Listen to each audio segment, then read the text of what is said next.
ശ്രീ ഗുരുഭ്യോ നമ. ഹരി ഓം. സംസ്കൃത ഭാഷാ സഹായിയുടെ 79ാമത്തെ ക്ലാസ്സിലേക്ക് എല്ലാവർക്കും സ്വാഗതം. ഞാൻ കഴിഞ്ഞ ക്ലാസ്സിൽ പറഞ്ഞിരുന്നു സ്കോളർഷിപ്പിന് വേണ്ടി ക്ലാസ് എടുക്കുമെന്ന്. അതായത് ആ മോഡൽ ക്വസ്റ്റ്യൻസ് അനുസരിച്ച് കുറച്ച് ഒരു എക്സാമ്പിൾ. അപ്പോൾ 5ാം ക്ലാസ് തൊട്ടാണ് ഉള്ളത്, 6ാം ക്ലാസ്. അപ്പോൾ ഓരോ ക്ലാസ്സിലും അവരുടെ ആദ്യത്തെ 5 പാഠത്തിൽ നിന്നാണ് മുൻനിർത്തിയാണ് കൂടുതലും ചോദ്യങ്ങൾ ചോദിക്കാറുള്ളത്. അപ്പോൾ അതൊന്ന് നല്ലോണം ഒന്ന് നോക്കുക. പിന്നെ അതിൻ്റെ മോഡൽ എങ്ങനെയാണെന്ന് നോക്കാം. ആദ്യമായിട്ട് നോക്കൂ, കോഷ്ടാർ സമുചിതം ഉത്തരം നിർദ്ധാര്യ ലിഖത. കോഷ്ടാത്ത് എന്ന ബ്രാക്കറ്റിൽ നിന്ന് ഫ്രം പഞ്ചമി കോഷ്ടാത് സമുചിതമായ ഉത്തരം ആൻസർ നിർദ്ധാര്യ എടുത്തെഴുതുക. ഇതിനകത്തൊരു പ്രത്യേകത ഉണ്ടത്, എഴുതി തന്നെ കാണിക്കണം. നമ്മളിപ്പോൾ 3 ഓപ്ഷൻ കൊടുക്കുന്നു, അതിൽ ശരിയായ മട്ടിക്ക് അതൊന്നുമല്ല, എഴുതണം. അതുപോലെ എഴുതുമ്പോൾ സംസ്കൃത ഭാഷയിലായിരിക്കണം, അക്ഷരത്തെറ്റ് പാടില്ല. അക്ഷരത്തെറ്റിന് അവർ മാർക്ക് കുറയ്ക്കും. അതുകൊണ്ട് അത് ശ്രദ്ധിച്ചെഴുതുക. ഒന്നാമത്തത് കുസുമാനി ഡാഷ്. കുസുമാനി, കുസുമം, കുസുമേ, കുസുമാനി. അത് ബഹുവചനമാണ് അല്ലേ. കുസുമം എന്നാൽ പ്രഥമ വിഭക്തിയാണ്. കുസുമം, കുസുമേ, കുസുമാനി. അപ്പം ബഹുവചനമായി കുസുമാനി ഡാഷ്. അപ്പം ഇവിടെ എന്ത് ചെയ്യണം? ഈ ക്രിയ വരുന്നതും എന്തായി തന്നെ വേണം, അതും ബഹുവചനം തന്നെ ആയിരിക്കണം. നോക്കിയോളൂ, പതതി, പതതഃ, പതന്തി. ഇതിൽ കൊടുത്തിരിക്കുന്നു പതതി, പതതഃ, പതന്തി. പദ്ധതി എന്ന് പറയുമ്പോൾ കുസുമം പദ്ധതി, കുസുമേ പതതഃ, കുസുമാനി പതന്തി അല്ലേ വരുന്നത്. അപ്പം ഇവിടെ എന്ത് ചെയ്യണം? പതന്തി അവിടെ എഴുതുക. എഴുതേണ്ട സ്ഥാനത്ത് പതന്തി എഴുതുക. അടുത്തത് രമാ ഡാഷ്. രമ സിംഗുലറാണ്. രമാ ഡാഷ് പഠതി, പഠതഃ, പഠന്തി. രമ എന്ന് പറയുമ്പോഴത്തേക്കും സിംഗുലർ ആകുമ്പോൾ ഏകവചനമാകുമ്പോഴത്തേക്കും പ്രഥമ ഏകവചനം തന്നെ വേണം. അപ്പോൾ ഇവിടെ പദ്ധതി അല്ലേ. രമ പഠതി, പഠതി പഠിക്കുന്നു. രമ പഠതി പഠിക്കുന്നു. ബാലൗ ഡാഷ്. ബാലൗ, ബാലഹ, ബാലൗ, ബാലാഹ എന്നാണ്. അപ്പോൾ ബാലൗ എന്താണ്? പ്രഥമ ദ്വിവചനം. പ്രഥമ വിഭക്തിയാണ്, പ്രഥമ ദ്വിവചനം. ബാലൗ. ബാലൗ പറയുമ്പോഴത്തേക്കും വെർബ് ക്രിയയും എങ്ങനെ വരണം? പ്രഥമ പുരുഷ ദ്വിവചനം തന്നെ വരണം. ധാവതി, ധാവതഃ, ധാവന്തി. ധാവതി ഓടുക എന്നുള്ള അർത്ഥത്തിൽ ധാവതി. അപ്പം ബാലൗ എങ്ങനെ? ബാലൗ ധാവതഹയാണ്. ബാലഹയാണെങ്കിൽ ധാവതി. ബാലൗ ധാവതഃ, ബാലാഹ ധാവന്തി. ഇനി യൂയം ഡാഷ്. യൂയം ത്വം, യുവാം, യൂയം. ത്വം എന്ന് പറഞ്ഞാൽ നീ, യുവാം നിങ്ങൾ 2 പേർ, യൂയം നിങ്ങൾ എല്ലാവരും. അപ്പോൾ യൂയം വരുമ്പോൾ എപ്പോഴും എന്ത് ക്രിയ എങ്ങനെ വരണം? മധ്യമ പുരുഷനിലാണ് വരുന്നത് അല്ലേ. മധ്യമ പുരുഷൻ. ഉദാഹരണം നോക്കിക്കോളൂ. ഇപ്പോൾ യൂയം ഡാഷ് നിങ്ങളെല്ലാവരും ഡാഷ്. ചലസി, ചലതഃ, ചലത. ചലസി എന്ന് പറഞ്ഞാൽ ചലിക്കുക, സഞ്ചരിക്കുക എന്നുള്ള അർത്ഥത്തിൽ. അപ്പോൾ യൂയം ത്വം ആണെങ്കിൽ ചലസി വരാം. ത്വം ചലസി, ചലതഃ, ചലത. അപ്പം ത്വം ചലസി, യുവാം ചലതഃ, യൂയം ചലത. അപ്പം ഇവിടെ എന്ത് വരും? ചലതയാണ്. അടുത്ത ആവാം. അഹം, ആവാം, വയം. അഹം എന്ന് പറഞ്ഞാൽ ഞാൻ, ആവാം ഞങ്ങൾ 2 പേർ, വയം ഞങ്ങളെല്ലാവരും. അഹം ആവാം ഡാഷ്. ആവാം പഠാമി, പഠാവഹ, പഠാമഹ. ഈ ആവാം വരുമ്പോൾ എന്താണ്? ഉത്തമ പുരുഷനിലായിരിക്കണം ക്രിയ വരുന്നത്.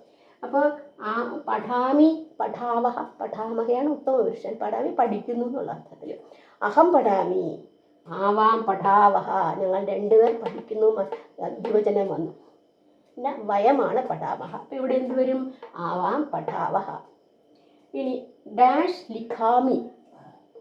ഡാഷ് ലിഖാമി. ലിഖാമി എന്തോന്നാണ്? ഉത്തമപുരുഷ ഏകവചനമാണ്. ആ ഉത്തമപുരുഷനിൽ എന്തായിരിക്കും വരുന്നത്? അഹം, അഹം, ആവാം, വയം. അഹം, അഹം, ത്വം, വയം. അപ്പം അഹം ലിഖാമി. ഇവിടെ അഹമാണ് വരുന്നത്. അതുപോലെ ഡാഷ് ധാവാവഹ ഓടുന്നു. ധാവാമി, ധാവാവഹ, ധാവാമഹ. അപ്പോൾ ഇവിടെ നോക്കൂ, അഹം, ആവാം, പിന്നെ ബാലഹ. ഇതാണ്. ഇതിൽ ഏതായിരിക്കും? അഹമാണെങ്കിൽ ധാവാമി ആയിരുന്നേനെ. ബാലഹയാണെങ്കിൽ ബാലഹ ധാവതി ആയിരുന്നേനെ. ആവാമാണ് ഇവിടെ. ആവാം, ധാവാവഹ. ഡാഷ് പത്രം ലിഖത. ഡാഷ് പത്രം ലിഖതഃ. ത്വം യുവാം, യൂയം. ഡാഷ്. ഇപ്പം ലിഖത നോക്കൂ, ക്രിയ വരുമ്പോഴത്തേക്ക് ലിഖതഃ, ലിഖസി, ലിഖതഃ, ലിഖത. അപ്പോൾ ഇവിടെ എന്താണ്? മധ്യമപുരുഷ ദ്വിവചനമാണ് വന്നത്. അപ്പോൾ ഇവിടെ എന്ത് വരണം? പത്രം ലിഖത, കത്തെഴുതുന്നു. ഏതാ? യുവാം. ത്വമ്മല്ല, ത്വമ്മായിരുന്നെങ്കിൽ ലിഖസി വന്നേനെ. യൂയമായിരുന്നെങ്കിൽ ലിഖത വന്നേനെ. യുവാം എന്നപ്പോൾ ലിഖത. അപ്പോൾ ആ യുവാമാണ് അവിടെ എഴുതേണ്ടത്. ഡാഷ് ഗൃഹം ഗച്ഛാമി. ഗച്ഛാമിയാണ് ഇവിടെ പിന്നെ ക്രിയയായിട്ട് വന്നിരിക്കുന്നത്. അത് എന്താണ്? ഉത്തമ പുരുഷ ഏകവചനമാണ്. അപ്പോൾ ഇവിടെ ഏകവചനമല്ലേ വരേണ്ടുന്നത്? ഇപ്പോൾ ഇവിടെ നോക്കുക, എന്തൊക്കെ അഹം ആവാം വയം. അഹം ആണ് ഏകവചനം. ഉത്തമ പുരുഷനിൽ വരുന്നത് അഹമാണ്. അഹം ഗൃഹം ഗച്ഛാമി, ഞാൻ ഗൃഹത്തിലേക്ക് പോകുന്നു. പിന്നെ മാതാ ഡാഷ് വദതി, അമ്മ ഡാഷ് വദതി. ഇവിടെ പുത്രസ്യ പുത്രം പുത്രഹ, പുത്രനോട് പറയുന്നു എന്ന് വേണം പറയാൻ അല്ലേ. അപ്പോൾ നിങ്ങൾ എന്ത് ചെയ്യണം? ഇത് വയ്ക്കുമ്പോൾ നിങ്ങൾ വിഭക്തിയുടെ എല്ലാ, അതായത് 7 വിഭക്തി, പ്രഥമ ദ്വിതീയ അങ്ങനെ 7 വിഭക്തിയുടെ അർത്ഥം എന്താണെന്ന് നല്ലവണ്ണം മനസ്സിലാക്കിയാൽ മാത്രമേ ഇങ്ങനെയുള്ള ചോദ്യങ്ങൾ എഴുതാൻ പറ്റുള്ളൂ. മാതാ ഡാഷ് വദതി, പുത്രസ്യ എന്ന് പറയുമ്പോൾ ഷഷ്ടിയാണ്, പുത്രൻ്റെ എന്ന് വരും അല്ലേ. പുത്രം എന്ന് പറയുമ്പോൾ പുത്രനോട്, ദ്വിതീയ വിഭക്തിയാണ്. പുത്രനോട് വദതി, പുത്രനോട് പറയുന്നു എന്നാണ്. ഇവിടെ പുത്രയാണെങ്കിലോ പുത്രൻ, അതിന് പ്രത്യേകിച്ച് അർത്ഥമൊന്നുമില്ല, പുത്രൻ എന്നുള്ള അർത്ഥമില്ല. അപ്പം മാതാ പുത്രം വദതി, മാതാ പുത്ര വദതി, മാതാവ് പുത്രൻ പറയുന്നു എന്ന്. അപ്പോൾ അതിനൊരു ഇത് വന്നില്ലേ. അതുകൊണ്ട് അപ്പോൾ ഇവിടെ എന്താ? പുത്രമാണ്. മാതാ പുത്രം വദതി, പുത്രനോട് പറയുന്നു. അതുകൊണ്ടാണ് വിഭക്തികളുടെ എല്ലാ 7 വിഭക്തിയുടെ അർത്ഥം ക്ലിയറായിട്ട് പഠിക്കുക. ആദ്യം നിങ്ങൾ എല്ലാ വിഭക്തിയുടെ ഞാൻ പഠിപ്പിച്ചിട്ടുണ്ടായിരുന്നു. അത് നല്ലോണം ഒന്ന് ശ്രദ്ധിച്ചാൽ മതി. എൻ്റെ മറ്റുള്ള ക്ലാസ്സിലെ ആദ്യം നല്ല പ്രഥമ ദ്വിതീയ അങ്ങനെ 7 വിഭക്തിയുടെ നല്ലോണം പഠിപ്പിച്ചിട്ടുണ്ട്. അത് നല്ലോണം ഒന്ന് നിങ്ങൾ മനസ്സിലാക്കിയെടുക്കാൻ ശ്രമിക്കുക. പിന്നെ ബാലിക ഡാഷ് സഹ ഗച്ഛാമി, ബാലിക ഡാഷ് സഹ, ബാലിക ആരോ സഹ എന്ന് പറഞ്ഞാൽ കൂടെ കൂടെ ഗച്ഛതി പോകുന്നു. ബാലിക ആയതുകൊണ്ടാണ് ഗച്ഛതി വന്നത് അല്ലേ. പിന്നെ ഗച്ഛതി എന്ന് പറയുമ്പോൾ പ്രഥമ പുരുഷനാണ്. ബാലിക ഗച്ഛതി ഡാഷ് സഹ ഗച്ഛതി, ആരോടൊപ്പം. അപ്പോൾ അവിടെ എന്താണ്? ജനകഹ, ജനകഹ സഹ ഗച്ഛതി എന്ന് പറയുമോ? ജനക ഇല്ല, ജനകസ്യ ഷഷ്ടിയാണ്, അതല്ല.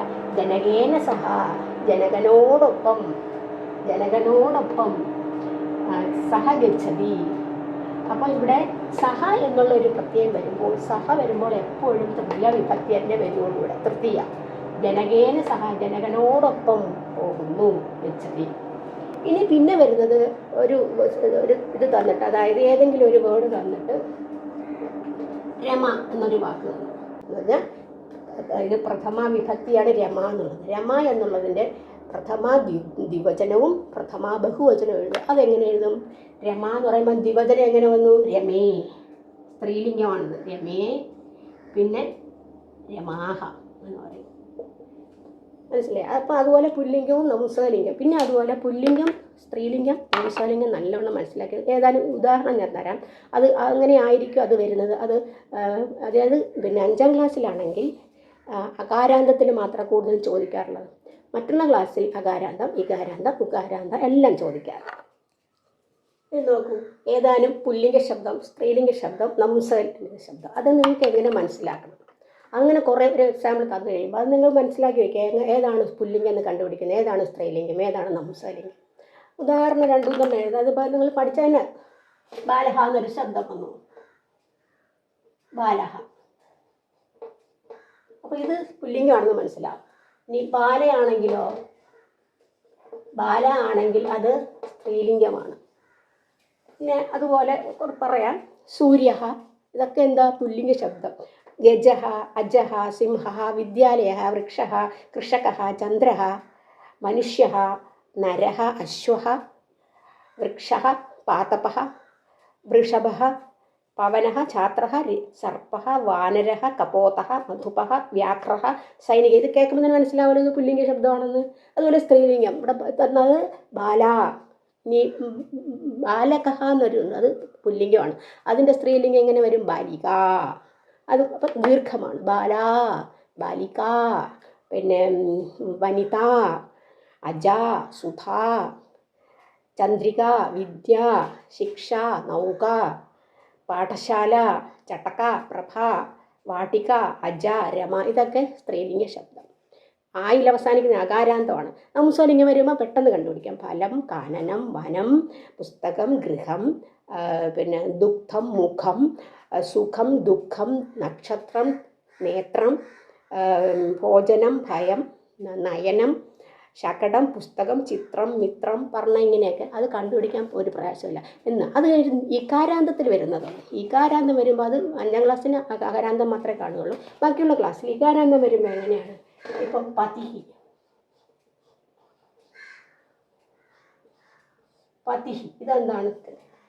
അത് പുല്ലിംഗ ശബ്ദമാണ്. ഇനി ഇവിടെ സ്ത്രീലിംഗം വന്നപ്പോൾ മതിഹി. ഇതൊക്കെ അന്ന് ക്ലാസ് എടുത്തപ്പോൾ ഞാൻ പറഞ്ഞു തന്നിട്ടുള്ള കാര്യമാണ്. മതിഹി ഇത് രണ്ടും കാണുമ്പോൾ എന്ത് ചെയ്യുന്നു? രണ്ടും ഒരുപോലെ തോന്നുന്നില്ലേ? പക്ഷേ ഇത് പുല്ലിംഗവും ഇത് സ്ത്രീലിംഗവുമാണ്. പിന്നെ ഉകാരാന്തമാണെങ്കിൽ സാധുഹു. സാധുഹു. പിന്നെ ഇവിടെ അതുപോലെ ശ്രുതിഹി വരും.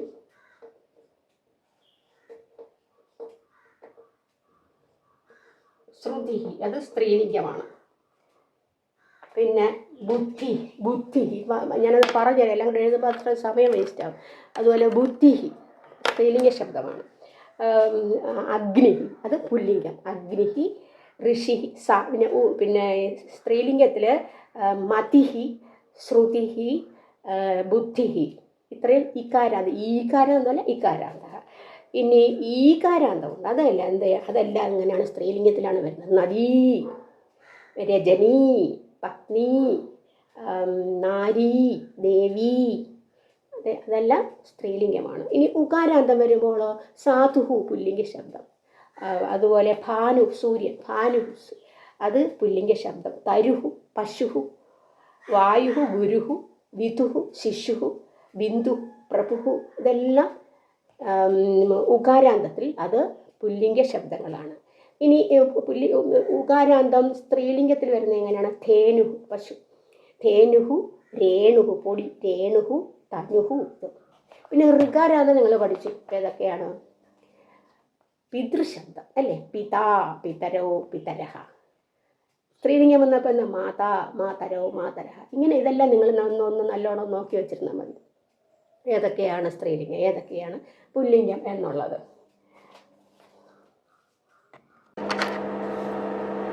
ഇനിയുള്ള നോക്കിക്കോളൂ. കോഷ്ടേ പ്രദസ്തസ്യ ശബ്ദസ്യ ഉചിതേന രൂപേണ പൂരേത. കോഷ്ടേ എന്ന് പറഞ്ഞാൽ ബ്രാക്കറ്റിൽ പ്രദത്തസ്യ നൽകിയിട്ടുള്ള ശബ്ദത്തിൻ്റെ ഉചിതേന രൂപേണ അതിൻ്റെ ഉചിതമായ രൂപം കൊണ്ട് ഇത് പൂരിപ്പിക്കുകയാണ്. ഇവിടെ നോക്കൂ. ഖഗഹ ഡാഷ് ഡയതേ. ഖഗഹ ഡയതേ. അതിൻ്റെ നടുക്കൊരു ഡാഷ് ഉണ്ട്. ഖഗഹ ബേർഡ് പക്ഷി. ഖഗ ഡയതേ പറക്കുന്നു. എന്തുകൊണ്ടാണ് പറക്കുന്നത്? പക്ഷഹ എന്ന് പറഞ്ഞാൽ ചിറകുകൾ കൊണ്ട് പറക്കുന്നു, അല്ലെങ്കിൽ ചിറകിനാൽ പറക്കുന്നു. അപ്പോൾ അവിടെ എന്ത് വിഭക്തി വരണം? പക്ഷഹ എന്നുള്ളതിന് ചിറകുകൾ കൊണ്ട്, ചിറകിനാൽ. തൃതീയയാണ്. അതുകൊണ്ടാണ് ഞാൻ പറഞ്ഞ വിഭക്തിയുടെ അർത്ഥം ഇതിന് നല്ലോണം മനസ്സിലാക്കിയിരിക്കണം. തൃതീയ വിഭക്തിയാണ്. അപ്പം പക്ഷഹ എന്നുള്ളതിൻ്റെ തൃതീയ എങ്ങനെ വരും? പക്ഷേണ, പക്ഷാഭ്യാം, പക്ഷൈഹി.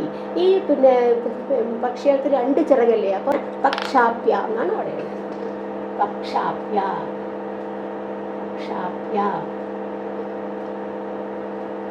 അടുത്തത് മൃഗഹ ഡാഷ് ചലതി. മൃഗം മൃഗ ഡാഷ് ചലതി ചലിക്കുന്നു, സഞ്ചരിക്കുന്നു. എങ്ങനെ? പാദഹ കാലുകൾ കൊണ്ട് ചലിക്കുന്നു. മൃഗഹാന് എത്ര കാലുണ്ട്? എത്ര കാലാണ്? 2 കാലല്ല അല്ലേ? 4 കാലാണ്. പശുവിന് എത്ര കാലുണ്ട്? 4 കാല്. അപ്പം പാദഹ എന്നുള്ളതിൻ്റെ കാലുകൾ കൊണ്ട് ചലിക്കുന്നു. അവിടെ എന്താണ്? തൃതീയയാണ്. അപ്പം പാദേന, പാദാഭ്യാം, പാദൈഹി. അവിടെ പാദൈഹി. അടുത്തത് ധനം ഡാഷ്. ദാനം തന്നു. ധനം എന്തിനു വേണ്ടിയിട്ടാണ്? ദാനത്തിനായിക്കൊണ്ട്, ദാനത്തിന് വേണ്ടി അല്ലെങ്കിൽ ആയിക്കൊണ്ട്. ഏത് വിഭക്തി വരുന്നു? ചതുർത്ഥിയാണ് വരുന്നത്. അപ്പൊ ദാനം എന്നുള്ളതിന്റെ ചതുർത്ഥി വിഭക്തി ദാനായ. ദാനായ, ദാനാഭ്യാം, ദാനേഭ്യ എന്നാണ്. അപ്പൊ ദാനായ, ധനം ദാനായ. അടുത്ത ഡാഷ് നമഃ. ആചാര്യ എന്ന് കൊടുക്കുന്നു. ആചാര്യനായിക്കൊണ്ട് അല്ലെങ്കിൽ ആചാര്യന് വേണ്ടി നമസ്കാരം എന്നാണ് പറയേണ്ടത്. അപ്പൊ ആചാര്യ എന്നുള്ളതിൻ്റെ ചതുർത്ഥി തന്നെ വരണം. ആചാര്യായ, ആചാര്യായ നമഃ. ആചാര്യായ നമഃ. മമ ഡാഷ് നാമധേയം രമണീ ഇതി. എൻ്റെ ആരുടെ നാമധേയം? മാതാ എന്നുള്ളതിൻ്റെ എന്ത് വരും? എൻ്റെ അമ്മയുടെ എന്നെങ്ങനെ വരും? ഉടേ എന്നുള്ളത് ഏത് വിഭക്തി? ഷഷ്ടി ഏകവചനം വരണം. അപ്പോൾ എങ്ങനെ ഒരു മാതാ എന്നുള്ളതിൻ്റെ ഷഷ്ടി എങ്ങനെ? മാതുഹു. മാതൃശബ്ദത്തിൽ വരുന്നത് മാതുഹു. മമ മാതുഹു നാമധേയം. മമ മാതുഹു നാമധേയം രമണി ഇതി, രമണി എന്നാകുന്നു. ഡാഷ് സോദരഃ മനുഃ ഇതി ഭവതി. സോദരഃ സഹോദരൻ മനു ആകുന്നു. ആരുടെ സോദരൻ? സ എന്നുള്ളതിൻ്റെ എന്തെഴുതണം? സ അവൾ, അവളുടെ ഏത് വിഭക്തി വരും? ഷഷ്ടി ഏകവചനം. അവളുടെ എന്ന് പറയുമ്പോഴത്തേക്ക് അത് ഷഷ്ടി ഏകവചനമാണ്. എങ്ങനെ വരും? സ എന്നുള്ളതിന് തച്ഛബ്ദത്തിൻ്റെ സ്ത്രീലിംഗമാണ്. തസ്യാഹ, തസ്യാഹ, തയോഹോ, താസാം എന്നാണ് അതിൻ്റെ ഷഷ്ടി മുഴുവനും വരുന്നത്. അപ്പം ഇവിടെ തസ്യാഹ, തസ്യാഹ. ഇനി ഇവിടെ സഹയാണെങ്കിൽ എന്ത് ചെയ്താലേ? തസ്യ, തസ്യ വന്ന് തസ്യ സോദരഃ മനുഃ ഭവതി. അടുത്തത് ലക്ഷ്മണഃ ഡാഷ് അനുജഃ. ലക്ഷ്മണൻ ഡാഷ് അനുജഃ. ആരുടെ അനുജൻ? രാമഃ എന്നുള്ളതാണ്. രാമൻ്റെ അനുജൻ. ഇന്ത്യ വരുമ്പോഴും എന്താണ്? ഇന്ത്യ വരുമ്പോൾ എന്താണ്? ഷഷ്ടി ഏകവചനം. അപ്പം രാമസ്യ, ലക്ഷ്മണഃ രാമസ്യ അനുജഃ. അപ്പം ഇങ്ങനെയുള്ള കുറേ എക്സാമ്പിൾ തന്നിട്ടുണ്ട്. അപ്പോൾ അതുപോലുള്ള കുറേയാണ് ചോദിക്കാൻ സാധ്യതയുണ്ട്. ത്വം കുത്ര വസസി. അപ്പം ത്വം നീ എവിടെ, വസസി കാരണം വസു ധാതുവിൻ്റെ ത്വം വരുമ്പോഴത്തേക്ക് മധ്യമപുരുഷനിൽ തന്നെ വരണം അല്ലേ? ത്വം, അതുകൊണ്ടാണ് വസസി വന്നത്. ത്വം കുത്ര വസസി, നീ എവിടെ താമസിക്കുന്നു. പിന്നെ പിതാ പുത്രേണ സഹ ഡാഷ്. പിതാവ് പുത്രേണ സഹ, പുത്രനോടൊപ്പം, പുത്രേണ എന്ന് പറയുമ്പോൾ തൃതീയ വിഭക്തിയ, പുത്രനോടൊപ്പം സഹ ഡാഷ്. അപ്പോൾ ഇവിടെ പിതാവാണ് പുത്രനോടൊപ്പം. പിതാ പുത്രേണ സഹ എന്ത് ചെയ്യുന്നു? ഗച്ഛതി, ഗമുധാതുവാണ്. പുത്രേണ സഹ ഗച്ഛതി, പുത്രനോടൊപ്പം പോകുന്നു. അപ്പോൾ രണ്ടുപേരുണ്ടായിട്ടവിടെ ദ്വിവചനമൊന്നും വരുന്നില്ല. പിതാവാണ് പോകുന്നത് പുത്രനോടൊപ്പം. നയന സീമാച ദേവം ഡാഷ്. നയനയും സീമയും ദേവം, ദേവനെ നമിക്കുന്നു എന്ന് പറയണം. അപ്പം നമുക്ക് രണ്ടുപേരില്ലേ? നമതി, നമതഃ, നമതഃ.